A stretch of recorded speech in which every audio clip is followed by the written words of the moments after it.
Today's episode of the Star Local Media High School Sports Podcast is brought to you by Poor Richard's Cafe and Star Local Media.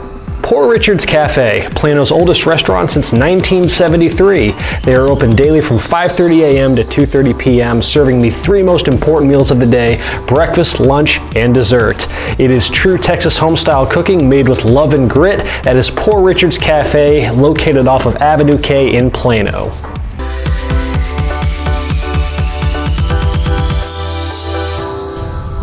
Welcome to another episode of the Star Local Media High School Sports Podcast. My name is Matt Welch, sports editor at Star Local Media, and I am being joined by Brian Murphy and Justin Thomas. We got a couple teams that are headed to San Antonio later this week, so let's talk about it. Let's talk about the upcoming high school girls basketball state tournament. Some fascinating results this past weekend out at the respective regional tournaments. So let's weigh in on, first off, the state-bound teams that we have. We have one in 6A, one in 5A. Allen making its first ever trip to state. Frisco Liberty, second time ever? Second time in program history. So yeah, Brian, we can start there because I think of all the highlights that were to come from this this weekend of regional girls basketball. The Randy Thompson with the Randy Thompson shot heard around the world that was obviously I don't know how many shots in the history of Liberty girls basketball are bigger than that one, but you were right there. You were mentioning earlier that you were almost like in a catatonic shock for a moment. Everyone was. Like in my video that I tweeted out, you see literally I have a perfect shot of everyone on the Liberty sidelines in the stands just go absolutely berserk. And I was thinking, how cool is that? Like, what other moment in your everyday life do you just go nuts for something like that, other than like some crazy buzzer beater shot in sports? That's what's so cool about sports, by the way. So what happened? Yeah, sorry. Assuming that everyone's already seen it. So 7 seconds left. Lone Star's up 35-32 on Liberty. Liberty has the ball. They call timeout. They inbound the ball on the baseline. And actually, no, they inbound the ball on the sideline. But the play was designed for Randy Thompson, Liberty's best player, their top scorer. She's going to UNT. It's only fitting that I'm a UNT grad, and I was wearing my UNT shirt also. And we had a moment after the game, me and Randy did about that, go Mean Green. But the play was designed for her to come along the baseline, double screen, pop up on the wing, get the ball, good look at a three. There was also some other things that they wanted to try and get in there. They wanted to maybe sneak a pass into Mara Casey, is what Liberty head coach Ross Reedy told me. He said we were going to try and maybe get a cheap one since they knew they would be focusing on Randy Thompson. That one wasn't there. They had that covered. Then the double screen, she comes around the second screen, catches it much deeper, much further away from the basket than Liberty would have liked. She had to have been about 30 feet away. Catches it. She releases the ball with 0.3 seconds left. I've watched the video, a million times. Literally gets it off just in time, hits nothing but net, and the entire Liberty side just goes nuts. And then you just see everyone from Lone Star, they're right in front of me, they just deflate immediately. And it was just... How could you not? Yeah, it is, two totally different perspectives on that game. It was a really interesting way to look at that. And, Ross Reedy, he just throws his arms up in the air and he's just looking around almost like, are you not entertained? But at the same time, he's like he's a Russell Crowe in Gladiator. But at the same time, I feel like when I initially saw that, I felt like he was just like, I can't believe this. Like, are you kidding me? Because that's a destiny shot right there. It really was. They kind of. I already had it tweeted out. I had the tweet typed out, final score, Lone Star 35, Liberty 32. I shouldn't have done that. I even had it written down on my stats on my paper. I was like, I had the final score ready because I knew I was going to have to race around the Colwell Center to get down on the court and get these interviews in.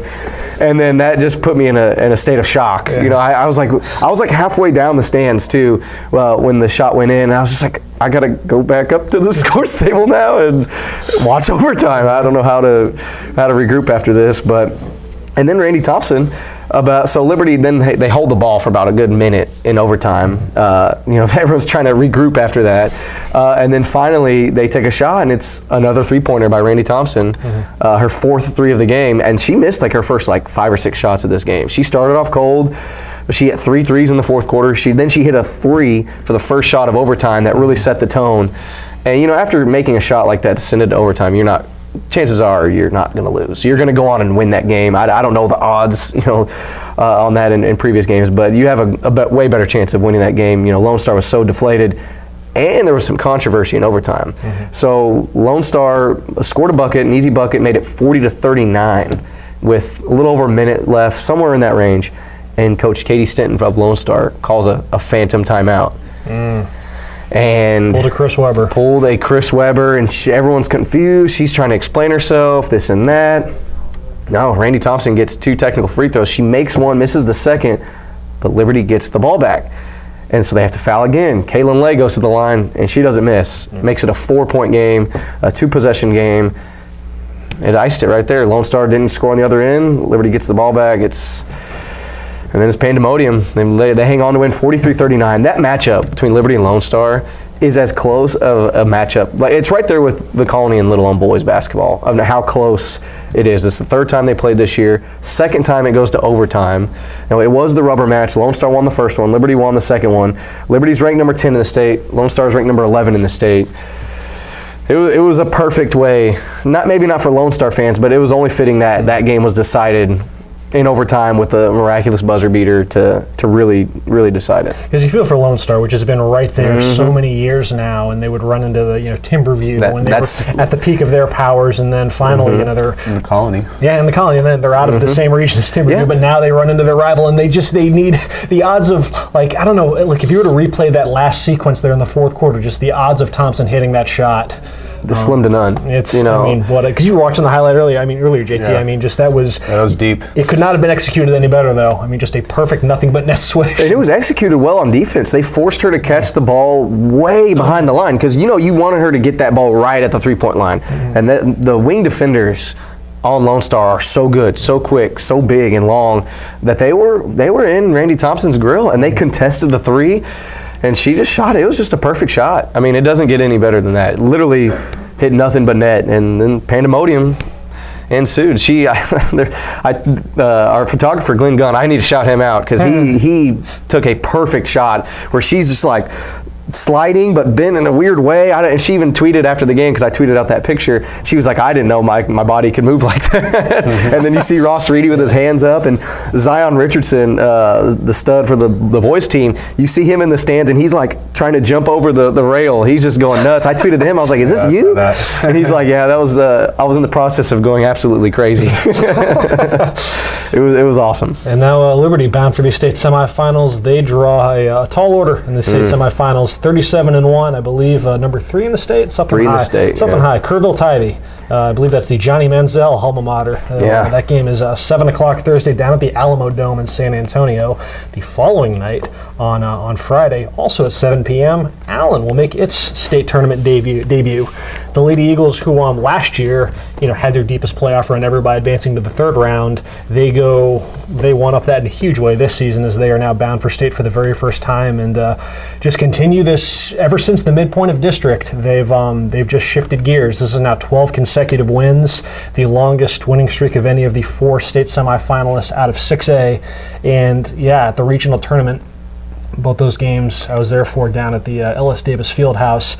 An offensive masterclass against number 2 ranked Pflugerville Hendrickson. They hang 78 points on the number 2 team in the state, their 4th highest scoring game of the season, and then and they follow that up with having to overcome a 15-point deficit in the 3rd quarter against district rival Prosper, a team that they are all too familiar with. Brian, you saw one game, I saw the other. I saw the one where Prosper blew them out with kind of similar stuff into how Prosper built that 15-point lead. But something about this Allen team in the 4th quarter or the second half, there is some mojo there right now that you can't really, put as to what to attribute it to, but I was just crunching some numbers, and so far in the 4th quarter at the regional tournament in those games against Hendrickson and Prosper, 2 of the top, both teams are state ranked. Hendrickson number 2, Prosper 25, although Prosper was way better than the number 25 team. Oh, for sure. And they had maybe the best player in the state too right now, in Jordan Oliver. Yeah, that was kind of disrespectful. 25 ranking, really. It's just it's the price for playing in District 9-6A. So. But nevertheless, in the 4th quarter in those games, they outscored those 2 teams 56-30. Overall at the regional tournament, or not overall in the tournament, I should say in the playoffs, Allen has scored 287 points. And if you just kind of break that down quarter by quarter, about 25% have come in the 1st quarter. 22% have come in the second quarter, 21% in the third quarter, and then 32% in the fourth quarter. Just something about those last 8 minutes, it's go time. I mean, whether it was, against Tyler Lee in the second round, they had 22 points through 3 quarters and then wind up just going nuts there in the fourth to pull away in that one. They hit the game winner against Saxe as time expires, and then they went through a stretch against Hendrickson where they didn't make a shot from the field for 8 minutes, bridging the second and third quarters. And then from the 6-minute mark on in the third quarter, I want to say they scored 27 points, something crazy like that. So they just caught fire, couldn't miss. Whether it was Tyler Jackson, Nia Green, Alyssa Tarpley, Zoe McCrary, the entire arsenal was just went berserk. And then obviously, yes, they were able to erase a 15-point deficit against one of the better defensive teams in the state, a team that knows how to play Allen as well as any team in the state. And just some huge makes down the stretch. Nia Green, who was had a rocky first couple quarters, she gets going there in the fourth. She scores 9 of her 13 points. Tyler Jackson, who's just been nails over the last few weeks, she comes through with a couple big buckets late in the third quarter that really kind of jump started that run. Tyler Jackson was the best player on the floor when they played Prosper, and when they had that buzzer beater. When the game I was at a couple weeks ago, Tyler Jackson. If I was just watching that game, didn't know anything about any player, I would have thought Tyler Jackson was United States or the McDonald's All-American. Zoe McCrary coming through with a couple big and ones during that stretch. Plus, she had to make some clutch free throws late. She was, when it got into intentional foul time, she was having to go to the line a ton, and made a couple big ones late to help make it a 2-score game. Then you got a player like Sydney Adams, who has just been the kind of the playoff, the unsung playoff hero of this run for Allen. Sydney Adams coming off of what I don't think is any stretch to say one of the best weeks of her life. So on Tuesday, she hits the game winner on a putback to beat Saxe. Sydney Adams, who's 5'3", 5'4", most times the smallest player on the floor. She hits a putback, amid all that to send, Allen to the, to the fourth round. Then against Hendrickson, she doesn't play at all the first 3 quarters, gets subbed in at the start of the fourth, and has to guard Michaela Woods, who is Hendrickson's star scorer. She had one of the most incredible performances I've ever seen out of a high school player. She had 40 points against Allen, 20 points through the first quarter and a half, and the degree of difficulty on some of those shots that she was hitting. I tweeted that she was going full Steph Curry with some of the threes that she was creating for herself. Just some insane shot making, and a collective effort there, but she's right at the forefront of just shadowing her and having to lock down just an absolute surging Hendrickson offense. And then she draws the start against Prosper on Saturday, and she scores a team high 15 points, leads the team in scoring, including some huge clutch makes to really put Allen back in control, and they were making that comeback. And then the day after on Sunday, it was her birthday. So a solid week for Sydney Adams, no doubt. And Allen is now bound for the state semifinals. They get a Converse Judson team that is as seasoned as any team in the state. This is their 3rd consecutive appearance in the state semifinals, including last season they were the state runner-up, almost took down Plano. They're actually up in pretty. I want to say they had like a double-digit lead or something in the second half of that game before they let it get away. They've got 3 out of 5 starters back from that team. And so we'll see kind of how if that experience plays a role in this. But you have an Allen team that is just playing with all the confidence in the world right now. Having just weathered, their record in close games this season is nuts. So we'll see what it all means. But that is a look at the very least at the 2 state-bound programs that we have at 5A and 6A. We almost had one over in 5A, at least as far as getting to the regional finals. The Colony had its run come to a close in a really I don't know if we want to say controversial, just nail-biting fashion, but they lost a tough one to Amarillo. Yeah, the defending state champs, ranked number 2 in the state, Amarillo. So they were out in Snyder, which is out west, I'm told. I'm not really too familiar with Snyder, Texas, at West Texas College there. But they played Friday afternoon, so I was covering a boys game later, so I was kind of following this one on Twitter. And the Colony got out to a great start. They were up 25-10 after the first quarter. They were up 35-31 at halftime, and then Amarillo kind of starts to make a charge, and then I just see the tweet that says final score, the Colony 66, Amarillo 68, and I was, oh no, I hope it didn't come down to the buzzer. And then when I talked to Coach Pastisik, Coach Davis, whatever we call her, it was the buzzer, and I felt really bad. So So what happens is the Colony's actually down 3 late, and then so Jules Spear, who had a big 4-point play to tie up the game in the last minute in the first round. So she gets fouled. She makes all 3 free throws to tie the game at 66. So Amarillo gets the ball. They come down. The Colony gets the stop, and Jules Spear gets the rebound, and Amarillo gets a steal and puts the ball right in the basket to win the game at the buzzer. And all my reports are that it was definitely a foul. That it was not she got raked across the arm. Maybe the ball was already coming out a little bit, got raked across the arm. Amarillo picks it up right by the basket and just scores right there. I think, no timeouts left, so there might have been a second, but by the time the Colony tried to inbound the ball, the game was over. Have you seen video on social media of the sequence? I haven't seen any video of anything. No, I don't. That's surprising. Somebody in the stands had to be recording. Yeah. But no, I haven't seen it yet. I talked to Coach Davis, late on Friday after the boys' game. And I was like, sorry to call so late. She's like, there's not much sleeping going on over here tonight. So real bummer. It sounds like Timea Jones was having a really good game, but she was in foul trouble. She ended up fouling out with about 4 minutes left. She finished with 14 points, but Coach Davis said that they weren't able to stop her or keep her out of the paint. So that was a big blow for the Colony when they lost her. And so, when she's down, it's pretty much Jewel is the main option, and of course she gets 30 points again. She scored at least 25 in every playoff game this year. But just a bummer. It sounds like, from the Colony's perspective, Jewel Spear got the rebound and got fouled and should have been going to the line to shoot the go-ahead free throws with about 5 seconds left, and instead Amarillo gets possession and scores right before the buzzer. So, and then Amarillo would go on to take down number 1 Timberview the next day in the finals. So they're going to state. So I believe that game was also decided by 2 points. Was it? Yeah. So, who knows? Yeah, who knows how the Colony would have fared if they drew Timberview? Yeah, but, that was 47-45 against Timberview the next day. Bummer for the Colony though, because 2 years ago, Jade Williams' final year, they have that big win over Lone Star, and then they lose in a pretty close game to Timberview in the 4th round of regionals. Then last year, they lose pretty much in the last minute to Liberty in the 3rd round. So they get back to the 4th round again this year, and then another probably the toughest of the 3 losses if you're looking at their seniors and juniors that have played in all 3 of those games. Let's see, we can round this out with a quick look at, before we get to our Student Athlete Spotlight interview, actually a nice way to segue into that. We got some private school state championships that are going to be awarded later on this week. And we've always, at least around the Plano area, there's always a pretty strong basketball tradition between Prestonwood and John Paul II.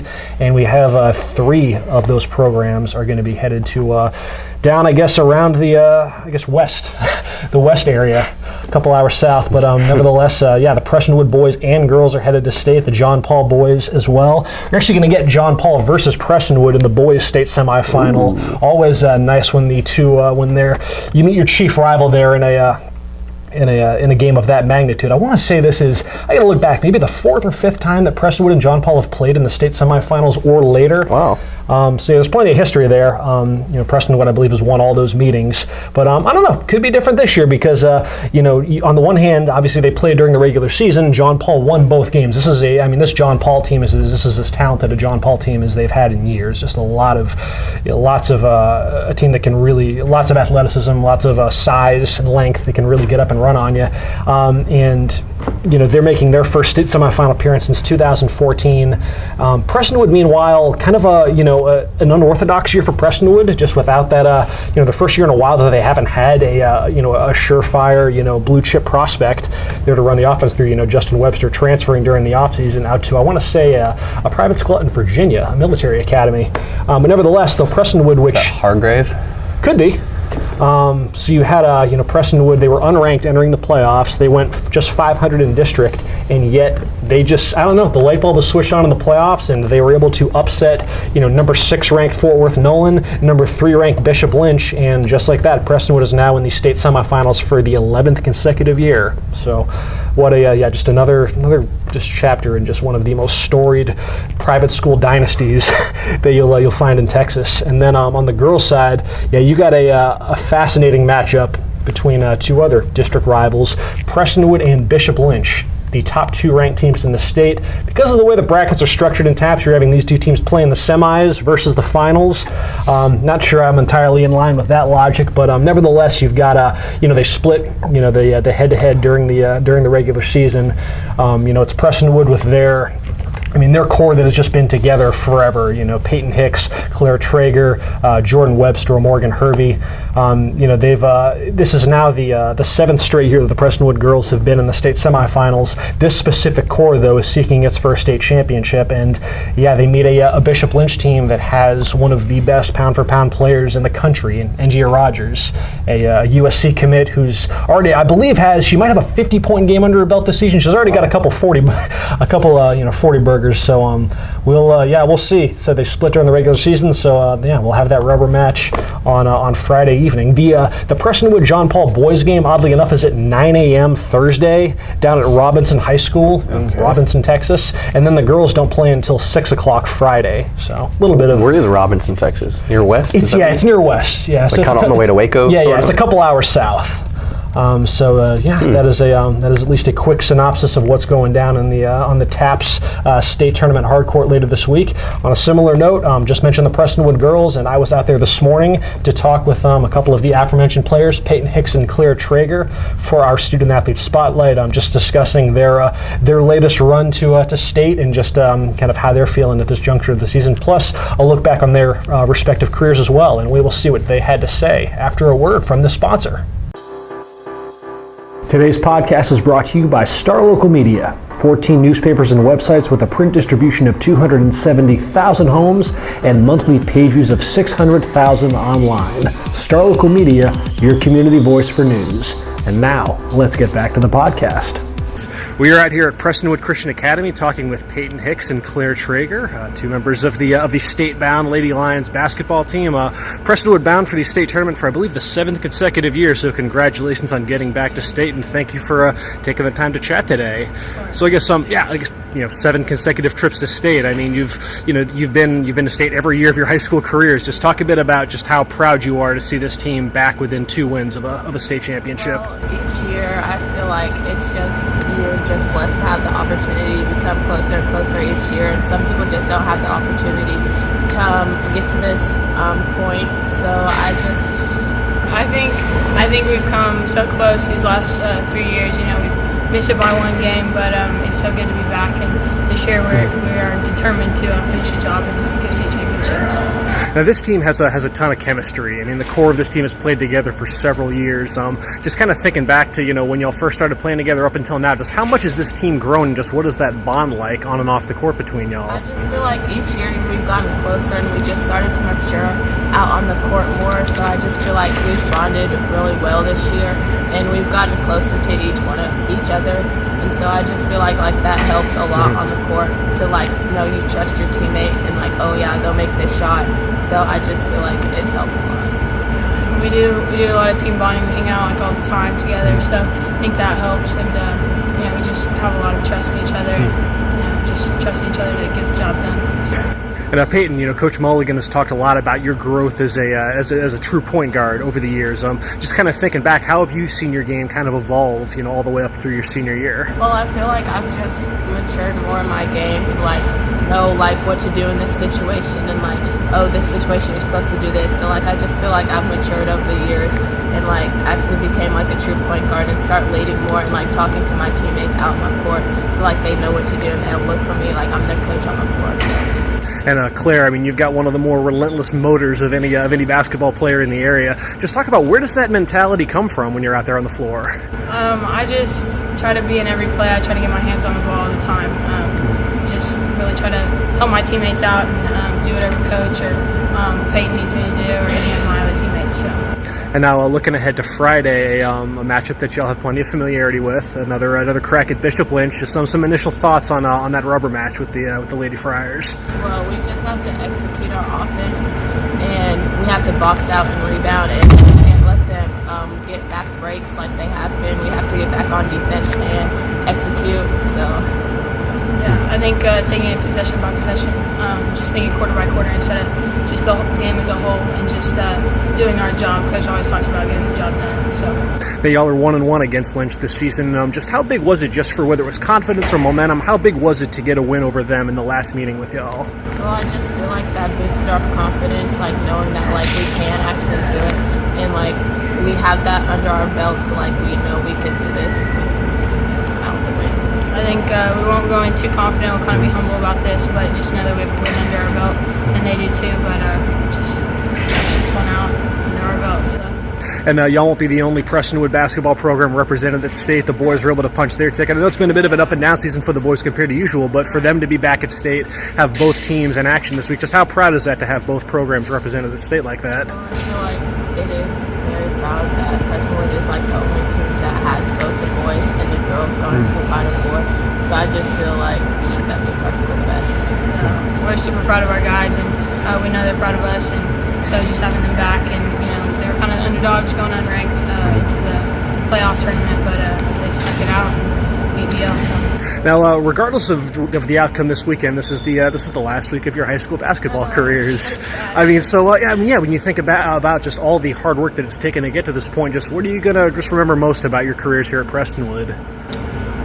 I feel like, that's tough. Like, I don't know. I don't think it's hit me yet that, like, this is my last 2 games playing in this uniform, and it's just kind of sad when you think about it that, like, you'll never have this back again. So I just feel like the memories, like, will always be there, and I don't know what I'm going to do now for next year. And it's just sad.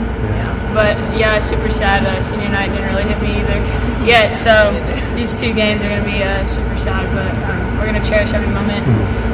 Finish this year out strong and come out with the dub. Yeah, just come out with that W. So take ring. Awesome. Well, that is all I had for y'all. Once again, Prestonwood versus Bishop Lynch in the TAP State semifinals Friday night. It should be a fun one. Top 2 ranked private school programs in the state. Should be a good one. Hey, best of luck to y'all Friday. Thank you for taking the time to chat. Appreciate it. Thank you. Welcome back to the Star Local Media High School Sports Podcast. Thanks again to Payton Hicks and Clare Traeger for joining us for the Student Athlete Spotlight.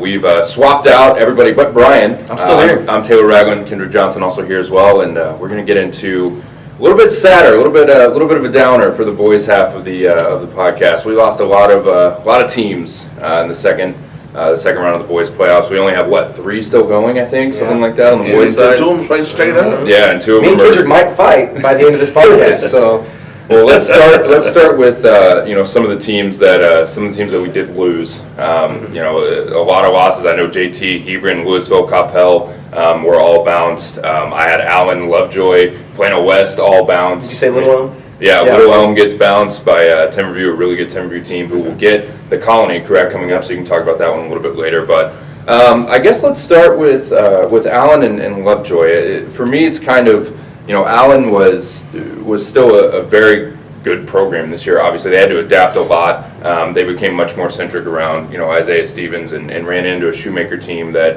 it sounded like a good game. It sounded like a game that was kind of back and forth, a game that was winnable, and Shoemaker ended up winning by, I think, 5 or 6 points. Let me see. The final score was 60-55. So, no shame going down in the second round for Allen, a year in which, it's kind of crazy, 33-4 overall. And their 4 losses, I believe, were Jesuit, Geyer, Shoemaker. Yikes. Something like that. So, I mean, there's no shame in any of those losses. Like I said, it was a much different team. The regime changed from one McCullough brother to another. Kind of a change to, like I said, more centric on Isaiah Stevens at the point, and kind of everything going through him. But, still a good season. Just ran into a good Shoemaker team, in the second round, and Allen will be done, as well as Lovejoy, who it sounds like, I didn't get out to see the Leopards a lot this season, but it sounds like it was a year where, they kind of made a late run to get into the postseason last year, didn't have very much success, and then this year brought everybody back,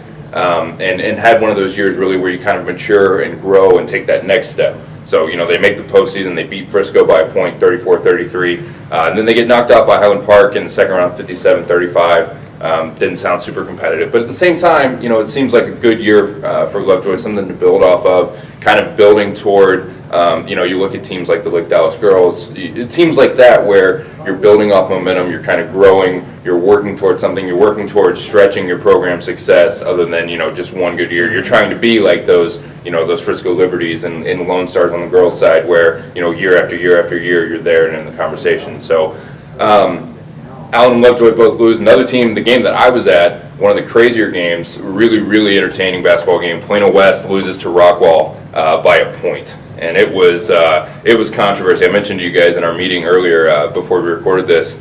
It was like the Zapruder film in my mentions because I tweeted out. It wasn't even a highlight. I was filming for the last play of that game because Plano West had the possession. They were inbounding the ball with no timeouts and like 8.4 seconds, something like that. So obviously I'm filming in case they, hit a game winner, do anything crazy. And it ends up just, Dalen Miner gets the ball off the inbound. Or I believe somebody else got it, maybe Christian Green, and passed it to Dalen Miner. The West point guard has it up at the top, finds Chase Ross in the corner, and Rockwall gets a hand in his face. In the video, man, I had people doing screenshots. I had people. I'm not calling it at the end of the game. Yeah, I mean, it looks bad when you stop the video. You have the ability to stop the video frame by frame and try to see if if he was fouled, if he got a hand, too much in his face, if he hit his arm. It's easy when you can go back and stop it and look at it and pause it. But in the moment, it didn't strike me, as something that should have been called and maybe change the outcome of the game. But really, really entertaining game. Rockwall advances barely by the skin of the teeth, 57-56. Really, evenly matched. A really fun game from the start. It started with an alley-oop to Samuel Williamson of Rockwall, and then it just never stopped from there. How awesome is he? I haven't got to see him play live. He's really good. West actually did a really good job. They had sophomore Alex Zambi on him for a lot of the game, and they held him to, I believe, he's still got 16 points, but he's one of those players where he's going to get his points. It's almost like if we can limit him to somewhere between 15 and 20, he's going to get that, in his sleep. But can we limit him from doing that extra 10 points, that extra, game inside? Because, I think he's 6'7", super athletic. That's what I was telling Matt earlier. He's one of those guys that, it's hard in basketball sometimes if you don't know a team or haven't seen them. They have one really good athlete, one super highly rated guy. If they're just doing layup lines and stuff and nobody's dunking or doing anything crazy, you can't really tell. But, I walked in that gym and Rockwall was warming up and I was like, that's probably him. Like, he's just one of those guys that kind of has that air about him and super athlete.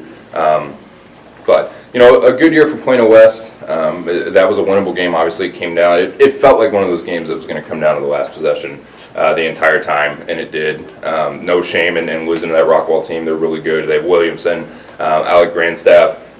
They limited him pretty well, too. I think he had 12 points all on threes, but he's had some games where, he's made 9. Yeah, he's lethal from outside. So, good effort from West, a good bounce-back year after missing the postseason a year ago. They're in good shape. They bring back some really impactful sophomores and juniors. So, no shame for any of these teams, really. All good seasons, but they're all out. So. My game was actually crazier than yours. McKinney North played Carrollton Newman Sunday Hebron. It was 37-34, and for like the last 2 minutes, then they call timeouts. The coaches get cute when they call timeouts, and the pivotal moment was Newman Smith had a legit 5-second count, and usually they don't call that. Yeah. I looked back on tape. It was clear. It was actually they gave him the extra second. Yeah. They don't want to call it in high school. Almost they're like doing it slow. They're like, come on, but and then little used Chase and Tosca, he's a reserve for the Bulldogs, came off the bench. He had missed a shot or two earlier, shoots the biggest shot of the season, drains the 3, sends the game in overtime. Everybody's pumped up. Well, get this, the guy had no points until the last 3 points. They start overtime. It's a 4-minute mark, and Murphy's used to this from watching North play. Coach Crawford is very strategic. He pulls everybody back. Mm-hmm. So the guys really hold them off like a minute, chilling. And then they start playing and basically took a minute off. So overtime's technically 3 minutes. Right. In that 3 minutes, he scored 8 points to finish with 11. And he scored 8 of the last 9 points. So he came from being, I won't say zero, but he came from being little known to a North legend. And now they're riding off to the third round to play Murphy's Lone Star. squad over there. Kendrick, I'm sorry to break this to you, but North season's going to come to an end tomorrow night. Yeah, To why is Lone that? Star. Lone Star's on a tear. Right Other than now. North on a 15-game win streak. How are they winning these games though? Because Lone Star, they're coming off a 45-point win over Woodrow Wilson, and then a 26-point win over Denison to start the playoffs. Lone Star is rolling right now. They had, I think, 6 guys in double figures against Woodrow Wilson. And I saw something interesting I just saw. Woodrow Wilson beat Newman Smith earlier in the year, and North barely beat Newman Smith, and then Lone Star beat Woodrow Wilson by 45. So if the math holds on that one, Lone Star should win. What's your spread? All I'm saying is Lone Star's going to win. They're balling right now. They were Pepsi on expecting. it. You give me a spread. Put a Pepsi on it. I got you. Make it a Coke. They were expecting to play South Garland in the second round, and Woodrow Wilson somehow upset South Garland in double overtime in the first round. So then they play Woodrow Wilson instead of playing state-ranked South Oak Cliff, who's always a basketball powerhouse. South Carolina's not there. South Oak Cliff. Oh, South Garland plays Rockwall. Yeah. Oh man, I want to go to that game. Watch that game. You're gonna see future NBAers in that game. Tyrese Maxey's that guy. Chris Harris is good too, man. Going to Yeah, I'm not saying he's an NBA player, but he can I'm saying ball. Tyrese Maxey is. He's going to Kentucky. Yeah, Tyrese Maxey. Yeah, everyone knows about Maxey. He's a future lottery pick, but Chris Harris is a stud too, and you get to see the kid from Rockwall. But I just think Lone Star's rolling right now, man. I don't see. The thing, North Sides gives you problems. You got Big Brandon Frazier, one of the best tight ends in the state. He's got like 22 offers for football, but he's putting up 18-10. Are we talking football players playing basketball? Because Lone Star's got those too, man. I would say he's Julian Larry, Marvin putting up Mims. 18-10, and he had a big dunk the other day. They went off the backboard. He catches on 2 helpless Newman Smith defenders. You go to his Twitter right now, it's got like 3.6 thousand views. Really? Yeah, he caught off the How backboard. tall is Frazier? Frazier's 6'7". 6'7". And his Okay. brother's 6'4", who's a good athlete, who that can go for matchups. But the thing about North is they're very strategic and they're very sound defensively. I think in the two games they've given up in regulation they gave up 37, and then a game against Frisco Wakeland they gave up 27. So they're gonna make it. It's gonna I like to say that they have the mentality: if it ain't rough, it ain't right. They're gonna rough it up. So Lone Star's big too. They have a forward named Isaiah Lewis, but he plays kind of like a shooting guard. He's 6'6". They have another big guy named Brock Zaire. He's about 6'3", 6'4", but he's a wide body. So it's not gonna be no run away. I can tell you now. They're gonna slow the game down. We'll see. They're gonna make it rough and tumble. What Lone Star, they'll win big if their 3-point shots fall in. Marvin Mims, we all know the type of athlete he is on the football field. Great athlete. He just picked up an offer from Oklahoma just a few days ago. But I saw him hit 4 threes in the first quarter against Innocent, and he can light it up. He'll have the chase down block. He'll have the electric dunk. He'll knock down 5 threes in a game. Then you have Julian Larry, their floor general at point guard. He is their best player. He is a stud. He just picked up an offer, I think, from They have Sam any postmen to deal with Big Frazier down low? We'll see. I mean, they're a big team. Like I said, they have Isaiah Lewis, who's about 6'6". He's long. Brock Zaire. They have some guys. They're a deep squad. But like I said, if their 3-point shot is falling, it could be dangerous for North. If they're missing threes, which is their bread and butter when it comes down to their outside shooting, if they're missing, they're not hitting, North could this could be their day. But this is for the dudes. They went undefeated in district and run a 15-game win streak. Lone Star went 16-2 in district. That's a lot of district That's games. a lot of district games. Speaking of a lot, and speaking of 3-point shooting, I did want to mention this one note from Justin's Markets. We mentioned that Hebron and Louisville both lost. Coppell also lost. The final score, Lake Ridge taking down Coppell 72-60. So they lose by 12. But Jalen Lake for Lake Ridge. Anybody want to take a shot at how many threes that dude made by himself that game? 7. 9. Oh my 9 gosh. 3-pointers It was hot. for himself. So It's like he's shooting by himself in the gym. And the Coppell, head coach, Quinn Schnell, he said after the game, basically said as much, like, there's only so much you can do if a guy's going to go off and have 9 threes. Yeah. I mean, what are you going to do about that? So the Cowboys go home, as I mentioned, the Hawks go home, the Farmers go home, but one team's still playing, the Colony, and they get Timberview, which, you saw beat Little Elm. So talk a little bit about, Little Elm, Timberview, and what the Colony has waiting for them in that matchup. So I've seen Little Elm play the Colony, and I most recently saw Little Elm play Mansfield, Timberview. Mm-hmm. And Timberview, they're not like South Garland, they're not like Little Elm, they're not like Northwest, these other state-ranked teams that have that super stud like an RJ Right. Hampton or Tyrese Maxey, Avery Anderson, whatever. But Timberview, they have, their entire starting lineup can score 20 Right. any given night. They had 3 guys score at least 17 against the Lobos. They just had no answer, and RJ got off to a slow start in this game. Mm-hmm. I mentioned earlier on the other podcast, on our awards podcast, he started the game 1 for 9 with 5 points at halftime, and it's like, man, what's going on? And then he proceeds to score 24 alone in the second half, but it wasn't enough. Timberview is that type of team where they're just so deep, so good. They can beat you in so many ways. They had a 6'6" post player, Traeger White. He had 22 points, and it was just as smooth as quiet as 22 points. The best player on the floor that game for Timberview was a 5'8" point guard, C.J. Smith. He was just almost unguardable. Brandon Crossley did a great job on him, by the way, at times. But when he got an open look from 3, he was knocking it down. It's like which guy's going to beat you? You can't. It's almost easier to play a team like Little Elm, because okay, RJ Hampton's going to get 30. Let's make the other guys beat us. But when you play a team like Timberview, ranked number 3 in the state, it's like, all right, this guy's about to score 15. This guy's about to grab 12 rebounds and score 13. This guy's about to score 25. It's like, what are you going to do? And the Colony, they're going to have their hands full against Timberview. We'll see. They're going to need Bryce Okpo to have a big game. They're going to need lots of threes from Luis Rodriguez. Keith Miller. They're going to need that. They're going to need a big game from all their guys to be able to hang with the Timberview squad that's as deep as they are. Little Elm assistant head coach Nigel Smith told me after the game, Timberview is right up there with South Garland as the best team they've faced all year. That's high praise. Absolutely. Well, guys, I guess that'll just about do it for our little postseason podcast early this week. That's the boys' side, as we mentioned, kind of a little bit of a downer. Lost a lot of teams, but still some going, so a lot of action on the girls' side for all of us. So that'll do it for this episode of the Starlocal Media High School Sports Podcast. We'll be back later in the week with our basketball Oscars, giving out some awards for best actor, best actress, best boys and girls player, best team, best picture, all that good stuff. So you guys take care, have a good start to your week, and we'll talk to you then.